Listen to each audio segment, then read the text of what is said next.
O ba Jinwoo at Baby Cha magbebembangan na? At malalaman din natin kung ano ba talaga ang tumatakbo sa isip ni Igre sa simula pa lamang. Kaya naman simulan na natin ang chapter 186 up to chapter 187. At kung bago ka lamang sa aking channel ay mag-follow and subscribe ka na upang maging updated ka sa ating solo leveling manhwa review. Maraming salamat, let's go! Magsisimula na ang preliminary sa middle school at tinatawag na sila sa field. Kaya naman si Baby Cha ay tumuwad na para sa kanyang pagtakbo at sa pagputok ng baril ay nagsimula na ang competition. Lahat ay gustong manalo lalo na si Baby Cha at makikita ang pawis sa kanyang mga hita. Ngunit nauuna sa kanya ang iba at ngayon ay malapit na sila sa finish line ay nakakadikit na siya sa kalaban at sa bandang huli ay si Baby Cha ang nagwagi sa takbuhang ito. Sa labas ng building ay nasa ilalim si Baby Cha ng puno at tinitignan ang bumukol niyang paa at naisip na nakalagpas nga siya sa unang round ngunit magagawa pa kaya niyang makatakbo dahil sa kanyang injury. Naiinis si Baby Cha dahil dito at isang boses ang nagtanong kung magpapatuloy pa rin daw ba itong tumakbo habang itinatago nito ang kanyang injury at sa pagtingin ng dalaga ay nasa kanyang harapan na si Oppa Jinwoo. Sa isip ni Baby Cha na isang athlete si Jinwoo mula sa high school at wika ng bida na kung babaliwalain nito ang kanyang injury ay maaaring maglaan ito ng isang taon para sa kanyang therapy at pagsisisihan nito ang kanyang naging desisyon sa habang buhay. Sinasabi lamang daw ni Jinwoo ang gagawin ng taong kanyang kilala, subalit biglang naamoy ni Baby Cha ang napakabangong pabango ni Jinwoo dahil ngayon ay gamit ni Papa Jinwoo ang pabango ni Mang Ganymede na syempre aking binibenta kung saan inspiration nito ang amoy mula sa Bulgaria Extreme kung kahit mag-PM na para sa gustong mag-order. Nagpasalamat si Baby Cha sa concern sa kanya ni Jinwoo pero sabi ni Jinwoo na wag raw gagalawang dalaga na siyang kinagulat talaga ni Baby Cha pero sa ilang sandali ay kumalma rin ito dahil pinapagaling ng bida ang kanyang paa. Meron lamang daw isang pagkakataon si Baby Cha kung kaya tumakbo raw ito nang walang inaalala pero nang aalis na si Jinwoo ay pinahinto siya ni Baby Cha at tinanong kung nagkita na ba sila noon. Subalit sinabi ni Jinwoo na tumakbo silang dalawa at kung mananalo si Baby Cha ay sasabihin niya ang lahat pero sagot ng dalaga na isa raw high school si Oppa Jinwoo at nakita niyang lagi itong nangunguna sa lahat ng kanyang sinaliang preliminaries. Kung ganun daw pala ay isipin na lamang ni Jinwoo na sumusuko si Baby Cha. Ngunit sagot nito na kapag na-break niya ang record sa preliminaries ay maaari daw bang sabihin ni Oppa Jinwoo ang katotohanan. Sa isip ni Jinwoo na mapabata or matanda man si Baby Cha ay napaka-pure daw talaga nito pero ang masasabi ko lamang ay pure talaga yan dahil ikaw pa lamang kung sakali ang makakauna kay Baby Cha. Kaya naman sumang-ayon si Jinwoo sa kondisyon ng kanyang baby at lumipas ang panahon ng tagsibol, ang panahon ng taglagas at panahon ng tag-init. Ngayon ay nakikita na din sila paminsan-minsan ni Baby Cha habang busy sa pag-aaral at sa pagsapit ng December 24 ay magaganap na ang iniintay ng lahat. Tanong ni Jinwoo kung masyado raw bang plain ang kanyang suot ngayon pero nakita niya ang magandang suot ng manikin kung kaya't gamit ang kanyang kapangyarihan ay kinuha niya ito. Tanong ni Jinwoo kung maganda raw ba sa kanya ang kanyang suot at sagot naman ni Kiba na bagay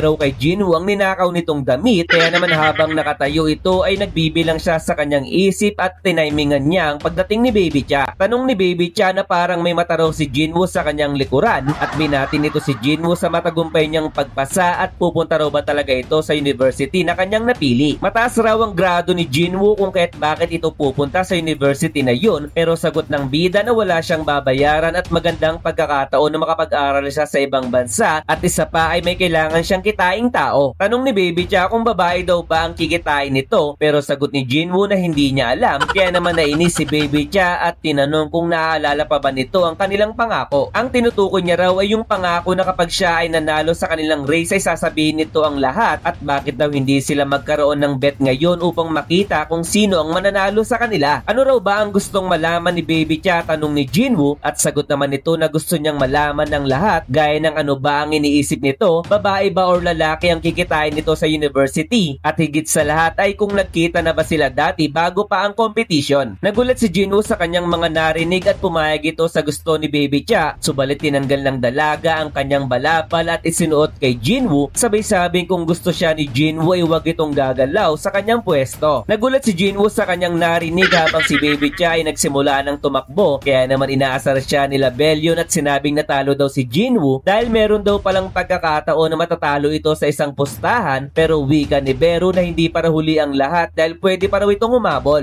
Naalala ni Jinwoo ang una nilang pagkikita at napangiti ito dahil naalala din niya ang pag-amin ni Baby Cha sa kanya noon. Naalala niya ang masaya nitong pagngiti, ang kanilang pagdedate sa ilalim ng napakagandang mga bituin, ang kanilang huling pangako bago pa ibalik ang panahon at dito ay nanalo si Baby Cha sa kanilang pustahan. Napangiti si Jinwoo dahil wala siyang nagawa sa mga sandaling ito at inutos sa lahat ng kanyang shadow na takpan nila ang kanilang mga mata dahil habang papalapit si Jinwoo ay nakatingin si Baby Cha, sabay pumikit ang malandi at nagalikan ng mga haliparot at sabay-sabay natin silang batiin ng Merry Christmas. Sumunod ay pinakita ang mundo kung saan naninirahan ng mga shadow ni Jinwoo na tinatawag na ngayon na The World of Repose. Binati ng isang dragon si Kiba at nag-good morning naman ang general sa kanila dahil yun daw ang gusto niyang sabihin kahit wala namang umaga or gabi sa mundo ng shadow. Biglang dumating si Beru na tila ba ito'y may daladala habang siya ay natatawa kung saan maaari daw na nakumpleto na ni Marshall Beru ang ginawa nito. Masayang pinakita ni Beru ang isang jacket habang nasabi ni Kiba na parehas ito ng jacket na suot ng kanilang master ilang araw lamang ang nakalipas. Tanong ni Kiba kung paano daw siya makakabawi kay Beru pero sagot nito na paano daw niya hindi mapagbibigyan si Kiba na maging kaitsura ng kanilang master at as long na satisfied daw si Kiba ay wala na siya dapat isipin pa. Sa pagsuot ni Kiba ng jacket ay sinabi niyang gustong-gusto niya talaga ito na para bang gusto niyang pagsuotin ng lahat ng Magic Soldier ng jacket habang naka-duty pero wika ni Beru na mas mainam daw siguro na gawing stop ni Kiba ang orb na kanyang hawak. Maganda raw ang idea na naisip ni Beru, sagot ni Kiba, at kung tunay daw na artist ang dwarves na nasa kanyang likuran ay siya na raw ang bahala sa kanyang magiging sandata. Sagot naman ng Shadow Dwarves na masaya silang magagamit ang sagradong kahoy na binigay sa kanila ng kanilang master. Ito ang mundo ng Repose kung saan halos 10 milyong shadow ang nakatira sa loob nito at nahati ito sa 10 lugar na tinatawag na Demon Castle, training ground ng mga sundalo ni Bellion, player advancement area, Ashborn Battle Zone, manufacturing zone ng mga dwarves, minahan, kuta ng mga langgam, training zone sa paggamit ng magic, commercial zone at pahingahan. Konektado ang mga sundalo ni Jinwoo sa kanyang emosyon at habang siya ay lumalakas ay mas nagiging utak tao na din ang kanyang mga shadow. Ang lahat ng emotion na meron ng mga tao ay isang masarap na karanasan para punan ng walang emosyon na meron ng mga shadow gaya ng pagdidisiplina ni Bellion sa mga giants, gaya ng pagtulog, gaya ng pagsasanay, gaya ng pakikipagchismisan at gaya ng hindi pagkakaintindihan. Ang pagkatao nila na walang emosyon ay nagsimula ng magbago kung kaya't nagpapasalamat daw talaga si Kiba sa mundo na binigay sa kanya ni Jinwoo kung kaya't gustong-gusto niya daw talaga ang kanyang master. Masayang masaya si Kiba dahil natapos na din ang kanyang sandata at wika ng dwarves na mas bagay daw ang salitang wonderful sa suot na jacket ni Kiba at sagot naman ni Kiba na mukhang magaling ang mata ng matanda pagdating sa fashion. Puring-puri naman ng mga Shadow Balmond sa kalokohan ni Kiba pero biglang dumating ang mga Titans dahil pinupunta raw sila ni Grand Marshal Bellion sa lugar na ito. Sa isip ni Kiba na may mga Magic Soldier pala ang kasama sa mga bagong recruit at sayang naman daw ang kanilang pagiging malaki kung magbubuga lamang sila ng magic. Simula daw ngayon ay sasabihin niya ang kanyang accomplishment noong unang nilabanan ng kanilang master ang Dragon King at sasabihin niya raw ang lahat ng kanyang achievements sa Dimensional Rift kung kahit makinig daw ang lahat. Pero tanong ni Igris na ano raw ang kalokohan na pinaggagawa ni Kiba. Tanong ni Kiba kung sino daw ang nagsabi na siya'y gumagawa ng kalokohan habang suot-suot niya ang jacket ng kanilang master pero bigla niya ding sinabi na I love you Commander nang makita niya si Igris. Lagi daw nagpapasalamat si Igris sa loyalty na pinapakita ni Kiba at tanong ni Kiba kung ano raw ang ginagawa ni Igris sa kanyang lugar at sagot naman ito na malapit nang magsimula at sa palagay niya raw ang mga nasa ranggo ng general pataas ay kailangang mag-cheer para sa kanilang master. Tumingin si Kiba sa malayo at nagulat dahil na-meet na daw pala ng kanilang master si Lady Cha kaya naman ang lahat ay nagbunyi para sa mga sandaling ito. Ang lugar daw na una niyang nakita si Jinwoo ay lugar kung saan gawa ito sa kapangyarihan ni Ashborn at ang kanyang misyon ay subukan ang lakas ni Jinwoo upang makita ni Ashborn kung karapat dapat ba si Jinwoo na maging vessel. Alam niya sa mga oras na yun na mismo ang huling misyon ay bibigay sa kanya ni Ashborn at sa mga sandaling ito ay nasyong na raw ni Igris na nagpapaalam na si Ashborn sa kanila sapagkat nawalan na ito ng interes sa digmaan pagkatapos mapatawad ng mga rulers. Ang utos daw ni Ashborn ay isang absolute at hindi na siya nag-isip pang magtanong dahil ang kailangan lamang niyang gawin ay sumunod. Kaya naman naroon daw siyang mag-isa sa isang dimension upang makita kung qualified ba si Jinwoo kung saan halos ang lahat ng kanyang kapangyarihan ay nakaselyo. Tinatawag daw ng mga tao ang dimension ito bilang dungeon at ang kanyang itsura ngayon ay itsura niya bago pa niya makilala si Ashborn at kahit gaano gaano daw ka-infinite ang kapangyarihan sa mundo ng repose ay hindi niya akalain na magagaya nito ng eksakto ang kanyang pandama. Nagawa raw ng architect na gawin ang lugar na ito gamit ang kapangyarihan ni Ashbourne at ganong level ng kakayahan daw ang makakagawa na unti-unting matanggap ng isang tao ang kapangyarihan ni Ashbourne. Nararamdaman niya nang si Jinwoo ay malapit na sa pinto at sinabing naghihintay talaga siya para sa ating bida, pero bigla niya ding napansin na masyado raw atang mayabang ang kanyang galaw.